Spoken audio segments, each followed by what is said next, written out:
And welcome back to Sports Night Niagara. I'm Jeremy White. We stay with the men's basketball team, and as promised, a look into who does what on the sidelines when it comes to a college basketball game. Many assistant coaches, so who does what? We find out here on Sports Night Niagara. Well, with every timeout, we gather as a group, and we have our ideas, and I really care about what my assistant coaches think.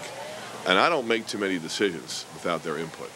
So when we have a timeout, those little huddles out there, we're all bouncing some ideas off, we're sharing our feelings, then we come to ultimately it has to be my decision, but we come to a conclusion as to what we think would be the best thing to do. You know, just going back, Coach Mihalik, I mean, he called timeout, and, we're thinking we got a chance here, we got a shot, you know. So we're in a huddle, we're talking, and, you know, we knew that they would foul. They decide to take a foul, you know, we get the ball to Tyrone to shoot it really quick. Maybe you'll get a foul call in the act of shooting while you get 3 free throws to tie the game. And, we knew what play we were going to run. Tyrone knew he was getting the ball, and he knew he was going to make that shot. For a spot in the MAC championship game tomorrow night. Oh, they're trying to give up the foul. Lewis banks it in with 1.7 to go. We're tied at 71. Timeout, Ryder. It's funny, that play is something we've done over and over and over again against each other, sometimes just 5 on 0 out there just to review it. You know, every game day we review that play. A lot of times in practice we'll do it in a situational setting. And really you get 1, maybe 2 times a year where you actually run it. And, fortunately we had practiced it so much that as soon as we said, this is what we're doing in the huddle, guys started nodding and they knew it was going to work.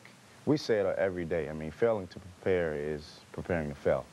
And we want our young athletes to have the best chance to be successful out on the court. All 3 Niagara assistants share the workload of numerous tasks throughout the year.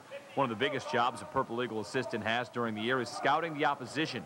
What started out as watching a team from the stands during a game has evolved with technology into its own science. You know, scouting, we've kind of taken the league. We have 9 opponents in the league, and each assistant, we've divided up, each assistant has 3 teams. And so they're responsible for, knowing the ins and outs, the pluses and minuses, the good and the bad with each opponent. Scouting is endless. From inbound plays to whether a guy likes to dribble with his left hand, whether he dribbles with his right hand. Every game is downloaded off of internet feed, and we're walking through how we're going to guard screens, our offenses that we'll run, what defense we're going to play, man, zone, are we going to press the team.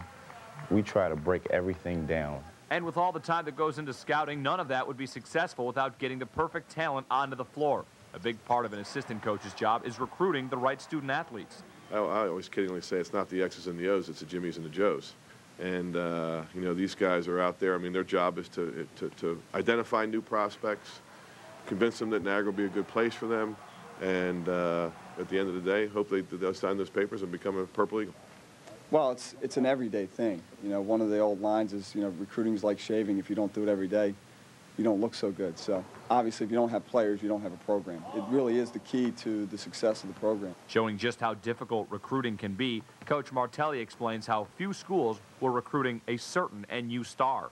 Tyrone Lewis, nobody recruited him. It was January of his senior year and no one was really recruiting him. It's an all year round thing. It never stops. And we're all over the place. We're in New Jersey, we're in Chicago, we're in Orlando, we're in Las Vegas. We're in Philadelphia, so all that sounds great and good, and people go, oh, that's awesome, what a great vacation. No, it's not. You're in the gym from 8:30 in the morning till midnight, watching game after game after game, watching player after player after player. It never stops. Once the staff has gotten the right student-athletes on campus, their work really is just beginning. The Purple Eagles assistants now move into another important aspect of their job, which is developing the recruits into quality players on the court.